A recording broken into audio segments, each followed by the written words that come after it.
إن الحمد لله نحمده ونستعينه ونستغفره ونعوذ بالله من شرور أنفسنا ومن سيئات أعمالنا من يهده الله فلا مضل له ومن يضلل فلا هادي له أشهد أن لا إله إلا الله وحده لا شريك له وأشهد أن محمدا عبده ورسوله يا أيها الذين آمنوا اتقوا الله حق تقاته ولا تموتن إلا وأنتم مسلمون يا أيها الناس اتقوا ربكم الذي خلقكم من نفس واحدة وخلق منها زوجها وبث منهما رجالا كثيرا ونساء واتقوا الله الذي تساءلون به والأرحام إن الله كان عليكم رقيبا يا أيها الذين آمنوا اتقوا الله وقولوا قولا سديدا يصلح لكم أعمالكم ويغفر لكم ذنوبكم ومن يطع الله ورسوله فقد فاز فوزا عظيما أما بعد فإن خير الحديث كتاب الله وخير الهدي هدي محمد صلى الله عليه وسلم وشر الأمور محدثاتها وكل محدثة بدعة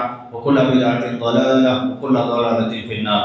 أعوذ بالله السميع العليم من الشيطان الرجيم من همزه ونفخه ونفثه. بسم الله الرحمن الرحيم. وسارعوا إلى مغفرة من ربكم وجنة عرضها السماوات والأرض أعدت للمتقين. ہر قسم کی تعریف و توصیف، حمد و ثنا، بڑائی، کبریائی، عزت و جلال اللہ وحدہ لا شریک کے لیے لائق و زیبا، جو ہمارا خالق حقیقی معبود برحق ہے، جس نے صرف 6 دنوں میں اس پوری کائنات کو خوبصورت انداز میں سجایا، بے شمار مخلوقات کو اس میں بسایا، مجھے، آپ کو، تمام انسانوں کو اشرف المخلوقات بنایا۔ بعدہ انگنت درود و سلام ہوں تمام انبیاء علیہ السلام پر، خصوصاً نبی آخر الزمان رحمۃ للعالمین سید المرسلین امام الانبیاء جناب محمد رسول اللہ صلی اللہ علیہ وسلم کی ذات گرامی پر کہ آپ علیہ السلام نے اللہ تعالیٰ کی امانت، اس کی شریعت، کتاب و سنت کی تعلیمات کو ہم تک پہنچا دیا۔ معزز حاضرین، خطبہ مسنونہ کے بعد میں نے آپ کے سامنے سورہ آل عمران کی ایک آیت نمبر 133 پڑھی، جس میں اللہ رب العزت نے تمام انسانوں کو حکم دیتے ہوئے یہ فرمایا کہ اللہ رب العزت کی بخشش کی طرف، اس کی جنت کی طرف دوڑ لگاؤ، وہ جنت جس کی کشادگی آسمانوں اور زمین جیسی ہیں، اور یہ جنت متقیوں کے لیے تیار کی گئی۔ معزز حاضرین اور خواتین اسلام، پچھلے جمعہ بھی جنت کی طرف دوڑ لگاؤ اس عنوان کے تحت جیسا کہ اللہ تعالیٰ نے ہمارے لیے اعلان کیا، کچھ اہم باتیں جنت سے متعلق، جنت کی نعمتوں سے متعلق پچھلے جمعہ ہم نے سنی تھی۔ آج یہ جانیں گے کہ اللہ رب العزت نے کس بہترین اسلوب میں، کس طریقے سے جنت کی طرف ہمیں دوڑنے کا حکم دیا، بلکہ ایک مسلمان کو اس آیت کو بار بار پڑھنا چاہیے۔ پڑھنے کے بعد اسے یہ لگے گا کہ اللہ تعالیٰ ہم سے کتنی محبت کرتے ہیں، اور اللہ رب العزت کا ہم سے محبت کرنے کا یہ لازمی تقاضا ہے کہ ہم بھی اللہ سے محبت کریں، اور اللہ تعالیٰ کی اس رحمت اور شفقت پر ہمیں بھی ہمارے دلوں میں اللہ سے محبت پیدا ہو جائے۔ اللہ تعالیٰ نے، آپ غور کریں، اپنی بخشش کی طرف بلائے۔ ہم گنہگار ہیں، خطا کار ہیں، ہم سے گناہ سرزد ہوتے رہتے ہیں، دن و رات تنہائی میں لوگوں کے ساتھ رہتے ہوئے ہم سے کوتاہیاں، لغزشیں، غلطیاں ہو رہی، اور اللہ تعالیٰ کو یہ سب معلوم۔ اللہ سے بہتر کوئی جاننے والا نہیں، ہمارے ہر چھپے گناہ کو اللہ تعالیٰ ہی اس سے بخوبی واقف ہے۔ اس کے باوجود اللہ تعالیٰ ہمیں یہ حکم دے رہے ہیں کہ دوڑ لگاؤ اللہ کی بخشش کی طرف۔ اپنے گناہوں کو معاف کروانا چاہتے ہو تو دوڑ کر کے آؤ، اس میں سستی اور غفلت تمہیں نقصان پہنچائے۔ فائدہ حاصل کرنا چاہتے ہو، اپنے گناہوں کی معافی چاہتے ہو، دوڑ لگاؤ۔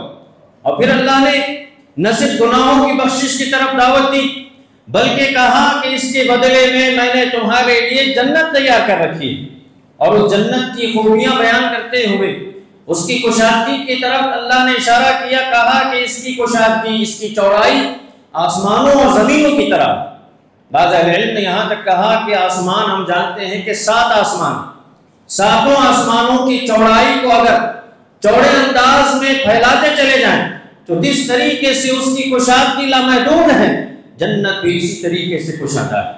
اللہ نے فرمایا کہ ایسی جنت کی طرف دوڑ لگاؤ، اپنے گناہوں کی پر شرمندہ ہو کر اللہ سے بخشش طلب کرو۔ غور کریں، اللہ رب العزت سے زیادہ مہربان کون ہو سکتا ہے؟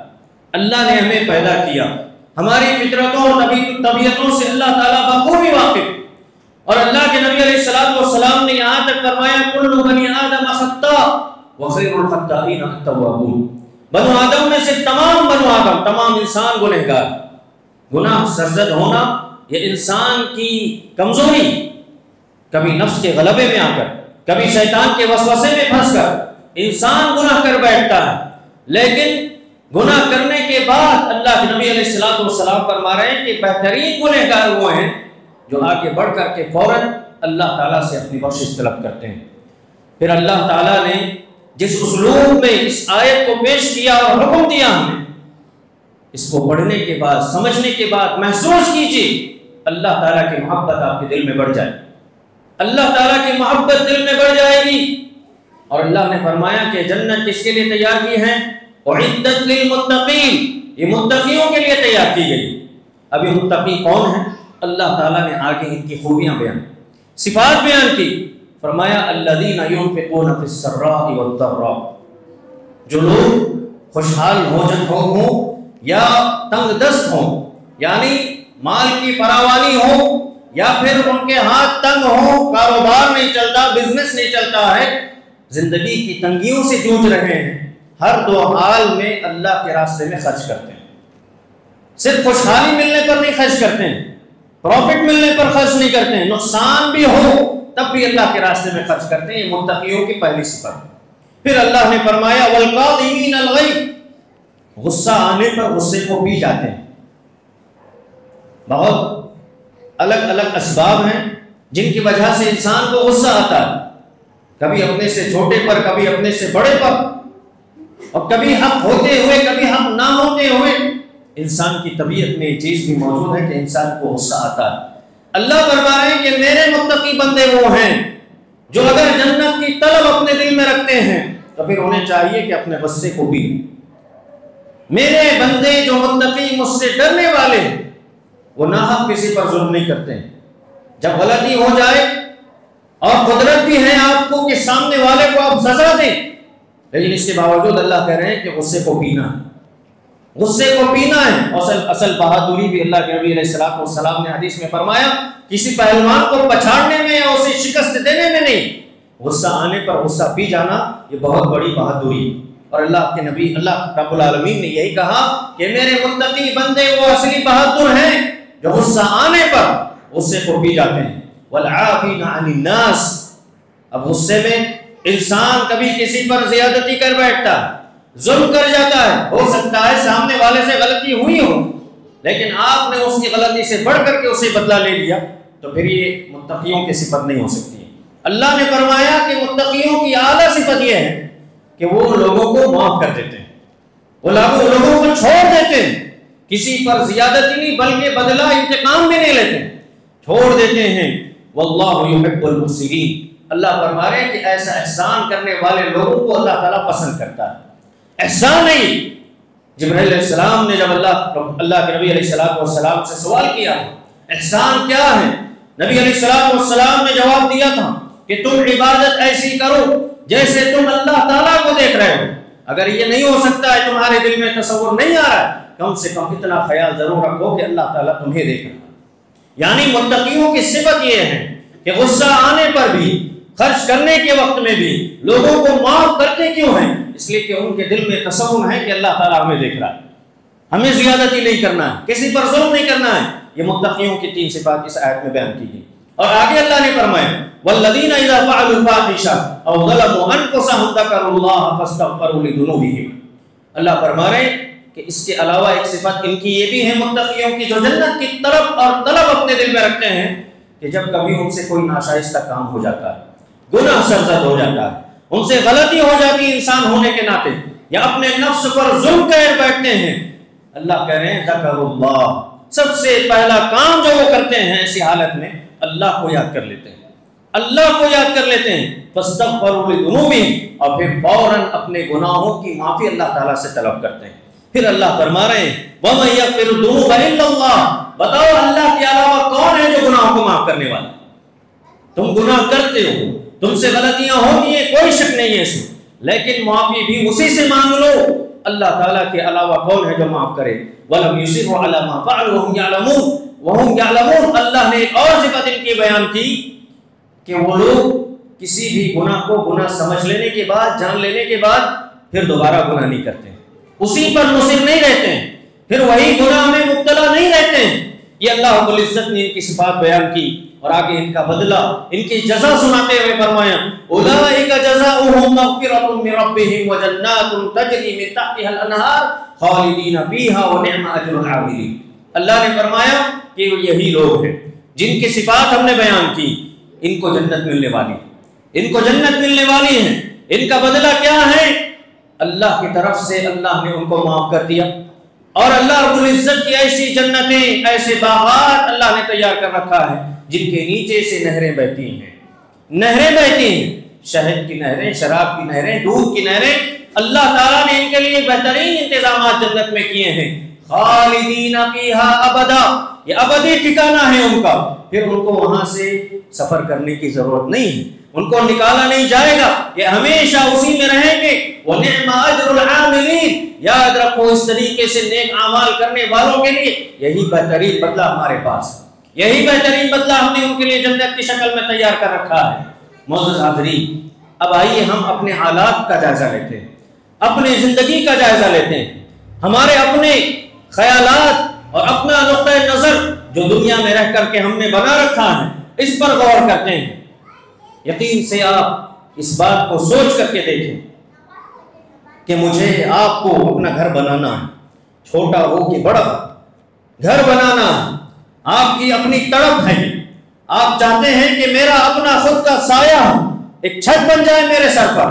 آپ اس کے لیے کتنی محنت کرتے ہیں، کتنی دوڑ دھوپ کرتے ہیں، کتنی جستجو، کتنی تڑپ۔ رات کو سوتے ہوئے بھی آپ کو خیال آتا ہے کہ صبح ہو کر کے مجھے ایسا کام کرنا ہے، اچھی سے اچھی چیزیں لانے کی آپ کوشش کرتے ہیں۔ کبھی کبھی بجٹ سے زیادہ چیزیں بڑھ جائیں پھر بھی ہم اس کے لیے قدم بڑھا دیتے ہیں اور سوچتے ہیں کہ کر لیں گے، بعد میں ادائیگی ہوگی۔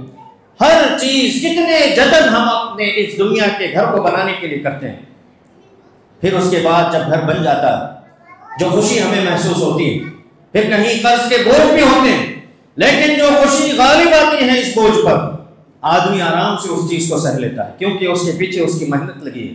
اور پھر کتنے دن اس گھر میں رہے گا؟ 1 سال، 2 سال، 5 سال، 20، 40، 50 سال، اس کے بعد پھر وہ گھر آپ کا نہیں، آپ کو وہاں سے نکلنا ہے، جانا ہے حقیقی گھر کی طرف۔ قبر میں اسی گھر میں رہنے والے جن کے لیے گھر بنایا گیا ہے، وہ جا کر کے آپ کو قبر کے حوالے کر دیں گے، اور پھر یہاں سے آخرت کا سفر شروع۔ یہ جو عارضی گھر ہے، اس کے لیے ہم نے دن اور رات اپنا پیسہ لٹایا، وقت لگایا، دھوپ نہیں دیکھی، نہ چھاؤں نہ بارش، ہر موسم میں ہم نے خوب جتن کیے تاکہ ہمارا گھر بہترین تیار ہو ہمارے پلان کے مطابق۔ اللہ تعالیٰ نے ہمیں پلان دے دیا آخرت کے دائمی گھر کے سلسلے میں کہ اگر تمہیں آخرت میں اپنا گھر بنانا ہے تو اس کے لیے یہ کام کرو، اس کے لیے یہ پلان ہے، اس کے لیے یہ قدم ہے، ایسے آگے بڑھتے چلے جاؤ، تمہارے لیے ہمیشہ کا گھر ہے۔ اللہ نے کہا کہ ایسا نہیں کہ تمہیں چھوڑ کر کے جانا ہے، تمہارے آنے والوں کے لیے جتنے لوگ آئیں گے سب کو اسی میں موقع ملے، اور تم بھی اس میں ہمیشہ رہو گے۔ تم جتنی اس میں محنتیں کرو گے، جتنی جستجو اور لگن اور پورے اخلاص کے ساتھ تم نے نیکیاں کی ہیں، اس قدر تمہارے درجات اس جنت میں اور بلند کر دیے جائیں گے، اور اس میں ہمیشہ تمہیں رہنا ہے۔ اب سوال یہاں یہ ہوتا، مجھے اپنے نفس سے پوچھنا ہے، آپ میں سے ہر ایک کو اپنے آپ سے پوچھنا ہے، دنیا کے گھر کے لیے تو یہ تڑپ ہماری ہے، آخرت کے لیے کبھی ہم سوچتے ہیں؟ کبھی یہ خیال ہمارے ذہنوں میں آتا ہے کہ ہم نے آخرت کے اپنے گھر کے لیے جو ہمیشہ کا گھر ہے اس کے لیے کتنی فکر ہمیں ہوتی ہے، کتنی تڑپ ہمیں ہوتی ہے؟ ہم اپنا کاروبار چھوڑ کر کے، دنیا کو چھوڑ کر کے کتنی دفعہ مسجدوں کی طرف لپک کر کے آئے، کتنی دفعہ اپنی اچھی نیند کو ہم نے قربان کر کے اللہ کی طرف ہم نے اللہ کی دعوت پر لبیک کہا، کتنی دفعہ ہم نے نیکیوں کے لیے تیزی سے آگے قدم بڑھائے ہیں. یہ سوچنے کا مقام ہے میرے بھائی. جب تک زندگی باقی ہے اللہ نے سمجھ دی ہے ایک سمجھدار انسان کو اپنے آپ کو متقیوں کے دائرے میں شمار کرنے کی اسے تڑپ اور فکر ہونی چاہیے تاکہ اللہ رب العزت کا یہ ابدی ٹھکانہ اسے نصیب ہو جائے. معزز حاضرین، اب آئیے ہم اپنی تاریخ کا جائزہ لیتے ہیں.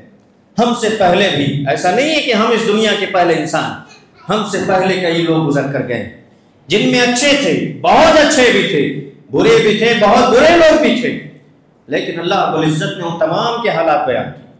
قرآن کے ذریعے سے، احادیث کے ذریعے سے اسلام کی تاریخ ہمارے سامنے محفوظ ہے. کبھی کبھار ایسا ہوتا ہے کہ انسان کوئی کام شروع کرنا چاہتا ہے، وہ اپنے آگے پیچھے دیکھتا ہے، اسے کوئی ایسا نہیں نظر آتا ہے کہ اس سے پہلے اس نے کام کیا ہو، پھر بھی قدم بڑھاتا ہے اللہ پر بھروسہ کر کے. اب یہاں آخرت کے ٹھکانے کے لیے اگر ہم پیچھے مڑ کر کے دیکھیں تو ہمارے سامنے بے شمار مثالیں موجود. بات کی جائے تو صحابہ کرام ہی سے ہم یہ بات کر سکتے ہیں جن پر کہ قرآن کریم نازل ہوا، جنہوں نے قرآن کی عملی تفسیر اپنی زندگی کو بنایا، ہر مسئلے میں اللہ کے نبی علیہ السلام سے رجوع کرتے، یہاں تک کہ بعض اوقات کوئی مسئلہ ان کے درمیان پیش آ جاتا، شریعت کے احکامات بعد میں نازل ہوئے قرآن کی شکل میں. ان کے مسائل کو حل کرنے کے لیے اللہ رب العزت نے قرآن کریم کی آیتیں نازل کی. معزز حاضرین، ایسے ہی کچھ واقعات، عملی نمونے، عملی مثالیں صحابہ کی ہمیں نظر آتی ہیں کہ وہ جنت کے کس قدر شوقین تھے، کس قدر جنت کے لیے اپنی دنیا کو انہوں نے ٹھوکر مار دی تھی.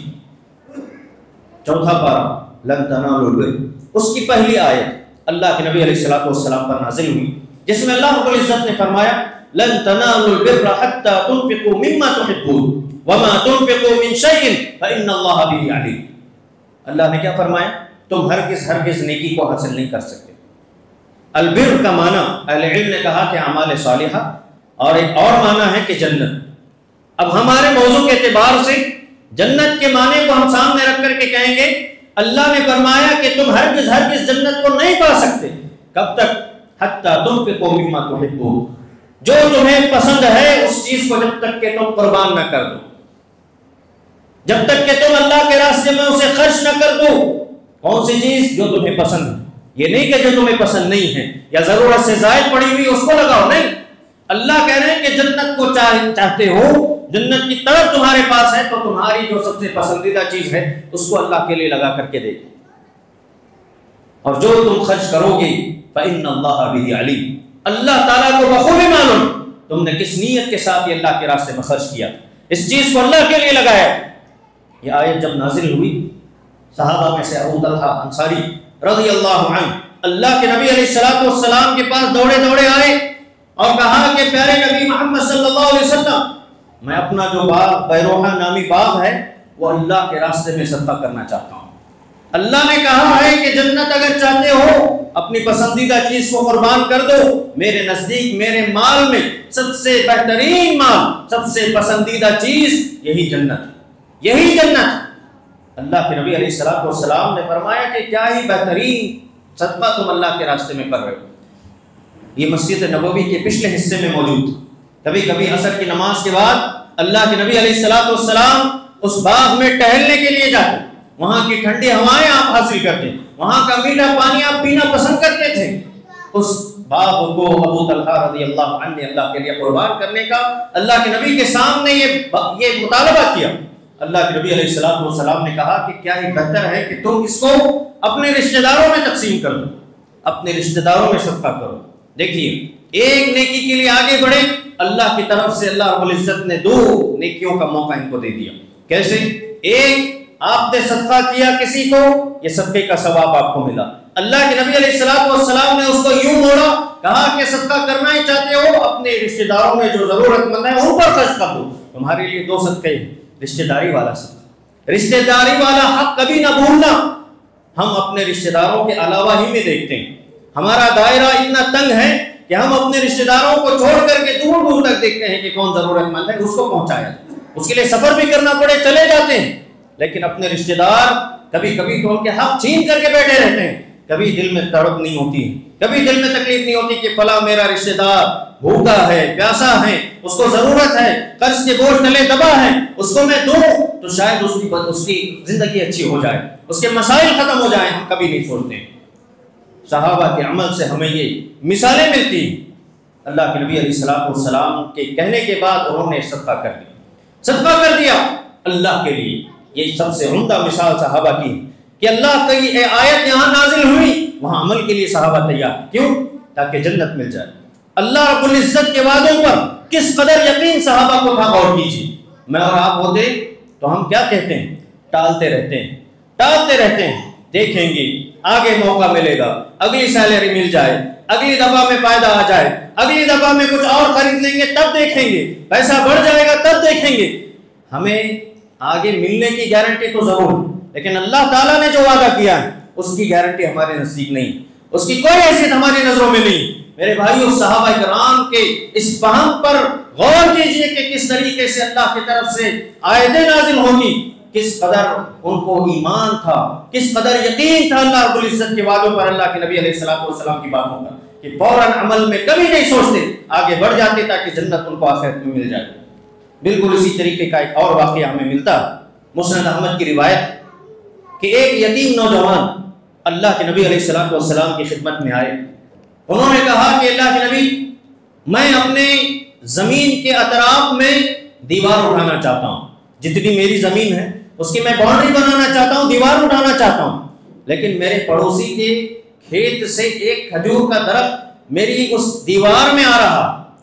میں نے ان سے کہا کہ وہ درخت میرے حوالے کر دو، مجھے دے دو، تاکہ میں دیوار اچھی بنا لوں اور آپ کی زمین پر ناجائز قبضہ نہ ہو جائے۔ تو وہ نہیں مانے۔ میں نے کہا کہ قیمتاً لے لو، اس ایک درخت کو میرے حوالے کر دو اور قیمت لے لو۔ پھر بھی وہ تیار نہیں ہوئے، تو اللہ کے نبی کے پاس آ کر کے انہوں نے شکایت کی۔ اللہ کے نبی علیہ السلام نے اس نوجوان کو بلایا اور پھر اس شخص کو بھی بلایا جو ان کا پڑوسی تھا، کہا کہ معاملہ ایسا ہے کہ نہیں۔ انہوں نے تصدیق کی، اللہ کے نبی نے بھی یہی آفر کیا، کہا کہ وہ دے تو یوں صدقہ کر دو۔ انہوں نے کہا کہ نہیں، وہ اپنا حق نہیں چھوڑنا چاہتے تھے۔ کہا کہ قیمت لے لو، پھر بھی نہیں مانے کیونکہ ان کا حق تھا۔ انہوں نے کہا کہ میرا درخت میں نہیں دوں گا۔ پھر اس کے بعد اللہ کے نبی علیہ السلام نے فرمایا، سن لو، اگر یہ ایک درخت تم اس یتیم کو دے دیتے ہو، جنت میں تمہارے لیے اللہ تعالیٰ نے کھجور کا درخت تیار کیا، جنت کے کھجور کے درخت کی تمہیں بشارت اور خوشخبری دیتا ہوں۔ پھر بھی کیا کریں، دنیا غالب تھی یا پھر اپنے حق کو چھوڑنا نہیں چاہتے تھے، کہا کہ میں نہیں دوں گا، نہیں دوں گا۔ صحابہ دنگ رہ گئے مجلس، لیکن وہیں صحابہ میں سے ایک صحابی ابو الدہداء رضی اللہ عنہ کھڑے ہوئے اور آ کر کے اللہ کے نبی علیہ السلام سے پوچھنے لگے کہ اللہ کے نبی صلی اللہ علیہ وسلم، نبی کا نام آ رہا ہے، صلی اللہ علیہ وسلم پڑھی، درود پڑھا کریں، یہ دن سب سے افضل ہے، مستحق ہے کہ اس دن میں کثرت سے درود پڑھا کریں، جب بھی سنیں نبی کا نام صلی اللہ علیہ وسلم پڑھیں۔ یہ ہماری خصوصیت ہے، امتیازی شان ہے کہ ہماری مجلسوں میں نبی پر درود صحیح طریقے سے بھیجا جاتا ہے، اور اس پر اللہ کی طرف سے بہت ساری فضیلتیں ہیں۔ یہ بولنے کی ضرورت نہیں ہوتی ہے، لیکن دیکھا جاتا ہے کہ لوگوں میں سستی ہے، سمجھتے نہیں ہیں۔ میرے بھائیوں، یہ قیمتی اوقات لمحات ضائع مت کیجیے زندگی سے۔ بہرحال نبی علیہ السلام نے سے انہوں نے کہا، ابو الدہداء رضی اللہ عنہ نے، کہ اللہ کے نبی، کیا یہ آفر میرے لیے بھی ہے؟ یعنی اگر میں اس درخت کو کسی بھی طرح سے لے لوں اور اس یتیم کو دے دوں، جو آپ نے اس سے وعدہ کیا ہے کہ جنت میں کھجور کا درخت اس کو ملے گا، کیا وہ مجھے بھی ملے گا؟ اللہ کے نبی علیہ السلام نے کہا کہ ہاں، تمہیں بھی ملے گا، تمہیں مل جائے گا یہ درخت۔ اللہ اکبر! فوراً اس شخص کے پاس گئے، اس پڑوسی کے پاس، ابو الدہداء رضی اللہ عنہ نے کہا کہ تم میرا باغ جانتے ہو، میرا کھجور کا باغ جانتے ہو؟ انہوں نے کہا کہ آپ کے باغ کو کون نہیں جانتا، مدینے کے باغات میں سب سے خوبصورت، سب سے بہترین، سب سے اعلیٰ قسم کی کھجوریں آپ کے باغ سے نکلتی ہیں، اس کو کون نہیں جانتا؟ ہر کوئی چاہتا ہے کہ آپ کے کھجور کے درخت، آپ کے درخت کے کھجور جو ہیں استعمال کریں، خریدیں۔ اور اس میں ان کا گھر بھی تھا، تاریخی روایت میں کہ ان کا اس میں گھر بھی تھا۔ انہوں نے کہا کہ وہ باغ لے لو، وہ باغ میں نے تمہیں اس ایک درخت کے بدلے میں بیچ دیا، کیونکہ اللہ کے نبی علیہ السلام سے میں نے سن رکھا ہے کہ اس ایک درخت کے بدلے میں جنت میں اللہ رب العزت نے میرے لیے جنت یہ کھجور کا درخت تیار کر رکھا۔ اس کے بعد فوراً دوڑتے ہوئے اپنے گھر کے اپنے باغ کی طرف گئے، دیکھا بیوی کھجوریں چن رہی ہیں، صاف کر رہی ہیں اپنے کھیت کو، باغ کو۔ کہا، ام الدہداء باہر نکل جاؤ، باہر آ جاؤ۔ آ کر کے پوچھا کہ ماجرا کیا ہے؟ ابو الدہداء رضی اللہ عنہ نے کہا کہ میں نے اسے بیچ دیا، میں نے اس باغ کو بیچ دیا ہے، اب ہمارا اس میں حق نہیں ہے۔ پھر اس کے بعد انہوں نے پوچھا کہ کیسے، کیا ڈیل ہوئی تھی، کیسے آپ نے سودا کیا؟ کہا کہ جنت کے ایک کھجور کے درخت کے بدلے میں نے اپنا کھیت بیچ دیا۔ یہ سننا تھا۔ اللہ اکبر، اللہ کی بندی، نیک خاتون، صالحہ خاتون، عبادت گزار تھی، کفایت شعار تھی۔ کہا کہ ربح ابو الدہدہ، ربح البیع، کہ آپ کی یہ تجارت منافع والی، آپ نے بہترین تجارت کی۔ اب اس مقام پر رک کر کے سوچنے کی بات، ہم میں سے کرتے ہیں نہیں کرتے یہ بات کی بات۔ اگر کوئی کر جائے اور اپنے گھر کی خواتین کو جا کر کے خبر کر دے تو پھر ہمارے کیا حالات ہوتے ہیں، ہمارے کیا جملے ہوتے ہیں، ہمارا طرز عمل کیا ہوتا ہے۔ ہم ایسے شخص کو تعریف نہیں کرتے ہیں، کوستے رہتے ہیں کہ جنت میں کب ملے گا کیا معلوم کہ تم اتنا بڑا نقصان کر کے آئے۔ اللہ اکبر، میرے بھائیوں میری بہنوں، غور کیجئے صحابہ اور صحابیات کی زندگی میں ہمارے لیے کتنے عمدہ اور اعلیٰ نمونے ملتے ہیں، کتنی بہترین مثالیں ملتی ہیں۔ اللہ کے نبی علیہ السلام نے جب یہ دیکھا کہ جنت کے ایک کھجور کے درخت کے بدلے میں انہوں نے اپنا پورا باغ قربان کر دیا ہے، فرمایا کم من عزق رضاء لأبی الدہدہ فی الجنہ، کہ ابو الدہدہ کے لیے جنت کے باغوں میں پھلدار ٹہنیاں میں دیکھ رہا ہوں۔ کیا ہی خوبصورت یہ منظر ہے، کتنا بہترین یہ منظر ہے، کتنی بہترین تم نے یہ کتنا بہترین سودا تم نے کیا۔ یعنی میرے بھائیوں، ابو الدہدہ رضی اللہ عنہ کے لیے یہ جنت کی بشارت تھی، یہ جنت کی بشارت تھی۔ اور جنت کی خوشخبریاں سننے کے بعد صحابہ کرام ہمیشہ آگے نکل جایا کرتے تھے۔ معاف کیجیے، ہر جمعہ میں یا کم سے کم اکثر جمعہ دیکھنے ملتا، لوگ آتے ہیں مسجد میں بیٹھتے ہیں، جمعہ کے لیے بیٹھنے کا عمل نہیں رہتا ہے، اپنے موبائل میں مصروف ہیں، کسی سے بات کر رہے ہیں، توجہ کہیں اور ہیں۔ معاف کیجیے، یہ بار بار کہنے والی باتیں نہیں، یہ کوئی عام پروگرام اور عام مجلس نہیں ہے، اس میں بھی آپ کو خیال کرنا جب جمعہ ہے تو یہ آپ کے گناہوں کے مٹانے کا ذریعہ۔ پہلے تو آتے تاخیر سے اور پھر آ کر کے کال ریسیو کر رہے ہیں، کوئی چیٹنگ کر رہا ہے، کوئی میسج کر رہا ہے، اللہ معاف کرے، اللہ معاف کرے۔ یہ ہمارے دین کی بیزاری ہمارے دلوں میں، اللہ اس بیماری کو ختم کرے، اللہ اس بیماری کو ختم کرے۔ ہم اہمیت ہی نہیں دیتے ہیں، اللہ کے کلام کو سننے کے لیے بیٹھے ہیں، جمعہ کا موقع اور یہاں کا اجر و ثواب، اللہ اکبر، کبھی پڑھی۔ ہمارا مسئلہ یہی، ہم جانتے نہیں، دنیا کی تمام معلومات ہیں لیکن آخرت کی اور دین کی معلومات نہیں۔ اور پھر کیا ہے، علماء سے چڑ ہوتی ہے کہ ہر بات پہ ٹوکتے ہیں، ہر بات پہ ہمیں روکتے ہیں۔ اللہ کے بندوں، جب تک ٹوکنے روکنے والا ہے اللہ کا شکر ادا کرو، آپ کو صحیح باتیں مل رہی ہیں، آپ کو اچھی باتیں مل رہی ہیں، ہمارا آپ سے کوئی ذاتی کوئی جھگڑا نہیں ہے، کوئی دشمنی نہیں ہے، آپ کی اچھائی کے لیے کہتے ہیں۔ یہ پیارے نبی علیہ السلام کی احادیث آپ کے سامنے سنائی جا رہی، دین کی بات ہے۔ اور جمعہ کا اپنا ایک رول ہے، ایک کنڈیشن کہ یہاں جب آپ بیٹھے ہیں اگر نیچے مٹی کے کوئی کنکر بھی پڑے ہیں تو آپ اسے چھیڑ چھاڑ نہیں کر سکتے، چھیڑ چھاڑ نہیں کر سکتے۔ آپ کے پڑوس میں کوئی بیٹھ کر کے بات کر رہا ہے، آپ اسے خاموش ہو جاؤ بھی نہیں کہہ سکتے۔ اگر آپ نے کہہ دیا آپ کا جمعہ کا پورا اجر و ثواب چلا گیا۔ ہفتے میں ایک جمعہ ہمیں ملتا، توفیق ہوتی، آتے تاخیر سے، اور پھر اگر یہ حرکتیں ہم کرنے لگیں، اللہ اکبر، کس قدر ہم اللہ کو ناراض کر رہے ہیں۔ اللہ کے لیے میرے بھائی، اللہ کے لیے اس بات کو سمجھیے، جمعہ کے لیے آ رہے ہیں، ہر چیز کو بھلا کر کے آ جائیے۔ کیا معلوم اس جمعہ میں ہمارے لیے اللہ نے مغفرت رکھ دی، ہماری معافی لکھ دی گئی، اور ہم اس میں بیٹھ کر کے یہ کام اگر کریں تو کہاں سے اجر و ثواب ملے گا؟ بہر صورت بات جنت کی ہو رہی اور ہم اپنی دنیا میں مصروف، یہی بات، یہی کہنا پڑتا ہے۔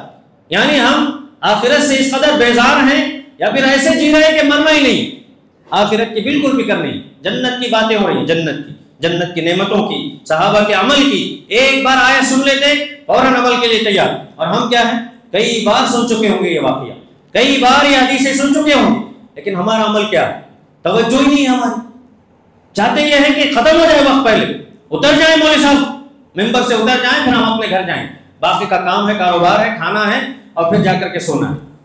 کب تک یہی زندگی کی روش چلے گی میرے بھائی؟ جنت کے لیے تیار ہوئی۔ یہ موضوعات آپ کے سامنے اسی لیے بیان کیے جاتے ہیں۔ اللہ ہم سب کو ہدایت دے، نیک توفیق دے۔ تھوڑا وقت آپ کا مزید لینا چاہوں گا۔ صحیح بخاری کی ایک اور روایت ہے، عطا بن ابی رباح تابعی ہیں، کہتے ہیں کہ ایک دفعہ مجھ سے عبداللہ بن عباس رضی اللہ عنہما نے ایک عورت کی طرف اشارہ کر کے بتایا کہ جنت کی عورت کو دیکھنا چاہتے ہو تو دیکھو یہ عورت جا رہی ہے۔ عطا بن ابی رباح کہتے ہیں کہ جسامت میں لمبی عورت تھی، اور رنگ میں کالی عورت، کالی کلوٹی عورت ہے، جا رہی ہے، اور ابن عباس اس کے بارے میں کہہ رہے ہیں کہ جنتی عورت۔ کہتے ہیں واقعہ کیا ہے؟ کہتے ہیں ایک دفعہ اللہ کے نبی علیہ السلام کی خدمت میں آئی تھی اور انہوں نے پوچھا تھا کہ اللہ کے نبی دعا کیجیے اللہ سے، مجھے مرگی کی بیماری جسے ہم فٹس کہتے ہیں، فٹس آ جانے کے بعد انسان اپنے کنٹرول اور قابو سے باہر ہو جاتا ہے، کہتی ہے بیماری ہے، آپ دعا کیجیے اللہ مجھے شفا دے دے۔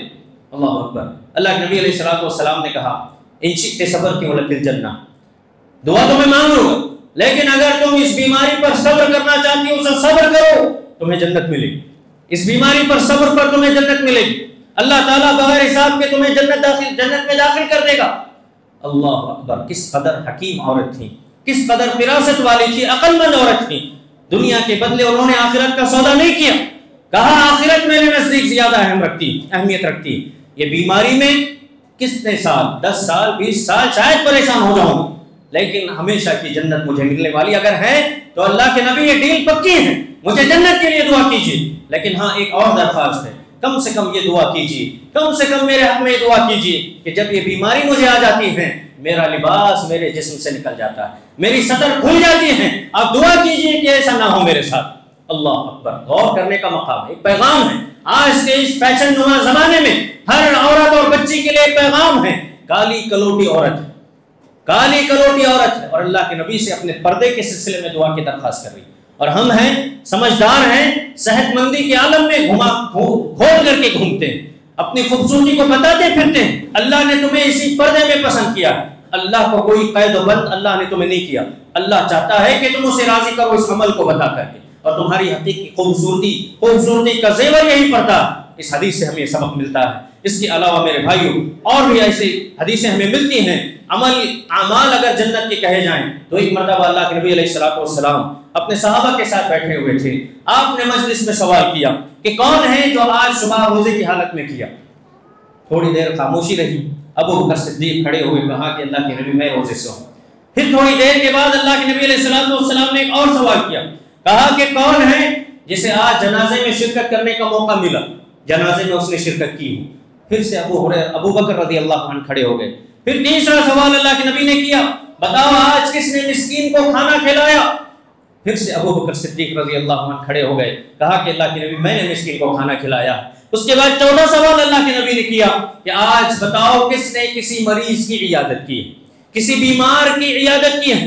پھر سے ابو بکر صدیق رضی اللہ عنہ کھڑے ہوئے، کہا کہ اللہ کے نبی آج یہ عمل میں نے کیا ہے، مجھے موقع ملا۔ اللہ کے نبی علیہ السلام نے ان تمام سوال کے جوابات کے بعد کہا مجتمعنا فی امرئ الا دخل الجنہ، یہ خصلتیں، یہ خوبیاں، یہ اعمال اور یہ نیکیاں کسی شخص میں ایک دن میں اگر جمع ہو جائیں جنت میں جانے سے کوئی نہیں روکتا اسے، جنت میں وہ شخص داخل ہو جائے گا۔ اللہ اکبر، یعنی ابو بکر صدیق کے لیے یہ جنت کی خوشخبری تھی اللہ کے نبی علیہ السلام کی طرف سے، اور امت کے لیے موقع ہے، میرے اور آپ کے لیے بھی ہے کہ مصروف ترین زندگی میں ہمیں کئی مواقع ہماری زندگی میں ملتے ہیں لیکن ہم گنواتے بیٹھتے ہیں، انتظار کرتے رہتے ہیں۔ صحابہ کبھی کسی موقع کو اپنے ہاتھ سے جانے نہیں دیتے، فوراً لپک جاتے اس نیکی کو انجام دینے میں، بلکہ اپنے سے کسی کو آگے بھی جانے کی وہ کیا ہے موقع نہیں دیا کرتے تھے۔ اس طریقے سے صحابہ کرام جنت کی طرف میں رہتے۔ اور اسی طریقے سے سنن ابن ماجہ کی ایک روایت ہے، صحابی رسول عبداللہ بن سلام رضی اللہ عنہ کہتے ہیں کہ ہجرت کر کے جب اللہ کے نبی علیہ السلام مدینہ پہنچے، سب سے پہلا حکم، سب سے پہلی تعلیم آپ نے جو دی، مدینہ میں جیسے ہی داخل ہو رہے ہیں پہلی تعلیم اللہ کے نبی علیہ السلام مدینہ والوں کو دے رہے ہیں، اپنی امت کو، ایھا الناس افشوا السلام، سلام کو عام کرو، سلام کو عام کرو، واطعموا الطعام، کھانا کھلایا کرو، وصلوا الارحام، اپنی رشتہ داری کی حفاظت کرو،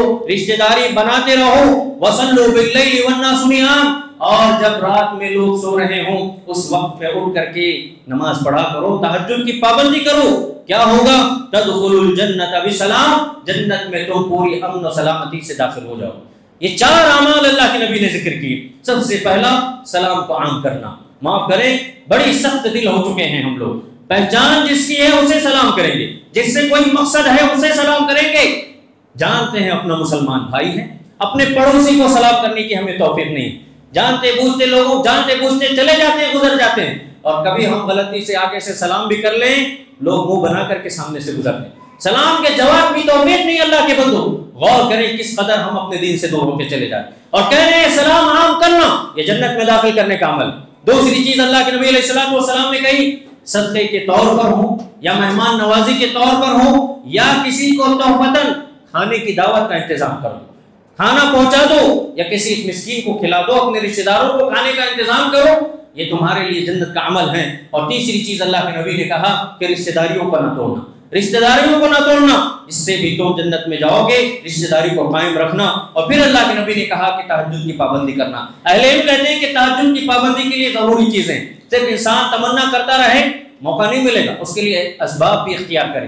جلدی سو جائے, سونے سے پہلے کم کھانا کھائے, گناہوں سے انسان دور رہے تو یہ نیکی کی توفیق انسان کو ملے. رات میں اٹھ کر کے تاریکی میں اللہ سے مانگ کر دیکھیں یہ اعمال, یہ نیکیاں جو اللہ کے نبی نے ذکر کی ہیں, اللہ کے نبی صلی اللہ علیہ وسلم فرماتے ہیں گارنٹی ہے ایسے شخص کے لیے کہ وہ جنت میں داخل ہو جائے گا. اس کے علاوہ میرے بھائیوں, دلوں میں حسد کو پنپنے نہ دینا, کسی کے سلسلے میں بغض نہ رکھنا, کسی کی نفرت دشمنی کو اپنے دل سے ختم کر دینا. ہمارا اگر حال دیکھا جائے, سینے جل رہے ہیں, صدیوں سے زمانے سے سینے جل رہے ہیں, اپنے بھائی کے لیے, اپنے اپنوں کے لیے ہمارے سینے جل رہے ہیں. کس قدر بغض ہے, کس قدر حسد ہمارے دلوں میں. نبی علیہ السلام نے صحابہ سے کہا تھا, 3 دن مسلسل آپ نے ایک شخص کی طرف اشارہ کر کے کہا تھا کہ اس زمین پر اگر جنتی کو دیکھنا چاہتے ہیں خود فلاں شخص کو دیکھو. وہ صحابی گزر رہے تھے, ان کی داڑھی سے وضو کا پانی ٹپک رہا تھا, بائیں ہاتھ میں چپل اپنے پکڑے ہوئے تھے. 3 دن اللہ کے نبی نے ان کی طرف اشارہ کر کے مسلسل کہا کہ جنتی. عبداللہ بن عمر رضی اللہ عنہ کھڑے ہوئے, کہا کہ میں جا کر کے دیکھوں گا کہ آخر ایسا عمل کیا ہے, کون سے ایسی نیکی کرتے ہیں کہ اللہ کے نبی نے 3 دفعہ مسلسل تینوں دن آپ نے کہا کہ جنتی. کہتے ہیں کہ میں ان کے گھر چلا گیا, مہمان ٹھہرا 3 دن, اجازت ہے کسی مہمان کو اپنے گھر میں رہنے, اس کا حق ہے, مہمان کا حق. وہ صحابی کے گھر میں رہے, صبح شام دیکھتے رہے, اور جب آخری دن ہوا لوٹ رہے تھے, کہا کہ ایسا کوئی عمل تو میں نہیں دیکھ رہا, نہ راتوں کو اٹھ کر کے اتنی لمبی تہجد پڑھتے ہیں, نہ کوئی اور ایسا خاص عمل, بلکہ عام نیکیاں جیسے ہم کرتے ہیں. تو انہوں نے پوچھ لیا کہ اللہ کے بندے, میں آپ کے ساتھ آپ کے پاس مہمان بن کے اس لیے آیا کہ میں نے نبی سے خوشخبری سنی آپ کے بارے میں, کیا عمل, کون سی ایسی نیکی ہے جو تم کرتے ہو. کہا کہ شاید مجھے لگتا ہے, ویسے تو نیکیاں وہی ہیں جو آپ کر رہے ہو, شاید مجھے لگتا ہے کہ میں اپنے دل کو ہمیشہ اپنے بھائیوں کے سلسلے میں, یا اللہ جس کو نعمت دیتا ہے کبھی میں اس سے جلتا نہیں, کبھی میرے دل میں حسد نہیں آتا. اللہ کا فضل, اللہ جسے چاہے دے دے, اپنے بندوں میں سے جسے چاہے زیادہ دے, کسے کم دے, یہ اللہ کا انصاف ہے. مجھے اس پر کبھی کوئی جلن نہیں ہوتی ہے, کسی سے مجھے کوئی نفرت نہیں ہوتی, کسی سے کوئی حسد میں نہیں کرتا ہوں, میرا دل پاک ہے. اسی لیے شاید اللہ کے نبی نے مجھے یہ بشارت دی ہوں. اور اس کے علاوہ ایک حدیث اللہ کے نبی علیہ السلام نے فرمایا کہ جو بندہ دن میں 3 مرتبہ جنت کا سوال کرتا ہے, اللہم انی اسألک الجنہ, اتنی بڑی دعا نہیں ہے, اتنی مشکل بھی نہیں ہے. غور کریں ہماری مصروف ترین زندگی میں کیا ہمیں یہ موقع ملتا ہے. اگر ہم نہیں سوچتے ہیں, یہ سوال بھی نہیں کرتے ہیں, بڑی افسوس کی بات ہے. اپنے نفسوں پر ہم یہ ظلم کر رہے ہیں. اللہ کی طرف سے یہاں پر انتظام ہے کہ دن میں کم سے کم 3 مرتبہ کوئی اگر جنت کا سوال کر لے, اللہ تعالیٰ سے خود جنت کہتی ہے کہ اللہ اسے داخل کر دے میرے اندر. جنت خود کہتی ہے, سبحان اللہ. یہ انتظامات اللہ نے جنت کے لیے تیار کر رکھے ہیں. مجھے اور آپ کو چاہیے کہ ہم ان باتوں کو صرف سننے کی حد تک نہ رکھیں, بلکہ اپنی عملی زندگی میں اس کو شامل کریں. اللہ تعالیٰ سے اس کی جنت کا سوال کریں بار بار, اور جنت میں لے جانے والے جو اسباب ہیں, جو اعمال ہیں, ان کو اپنی زندگی میں اختیار کرنے کی کوشش کریں. پھر اللہ سے امید کر سکتے ہیں, پھر اللہ سے دعائیں کر سکتے ہیں. اللہ تعالیٰ سے یہی دعا ہے کہ اللہ تعالیٰ تمام کو جو کوئی بھی باتیں قرآن و حدیث کی روشنی میں ہم سنتے ہیں, پڑھتے ہیں, سمجھتے ہیں, کما حق ان پر عمل کرنے کی اللہ توفیق عنایت فرمائے. اللہ جب تک زندہ رکھنا, اسلام پر عمل کرنے والا بنا کر کے رکھنا, ہر قسم کے شرک سے, بدعات سے, خرافات سے اللہ ہماری بھی, ہمارے آنے والی نسلوں کی بھی حفاظت فرمانا. اللہ تعالیٰ ہر ایسے عمل کی توفیق دینا, ہر ایسی نیکی کی توفیق دینا جو ہمیں جنت سے قریب کرے, اور ہر ایسی برائی سے ہمیں دور رکھنا جو جہنم کی طرف لے جاتی ہیں. اللہ جب خاتمہ ہو حسن خاتمہ عطا کرنا. انتقال کے بعد اللہ تعالیٰ ہم تمام کو عذاب قبر سے, عذاب جہنم سے بچا کر جنت الفردوس میں داخلہ نصیب فرمانا. آمین. وآخر دعوانا الحمد للہ رب العالمین.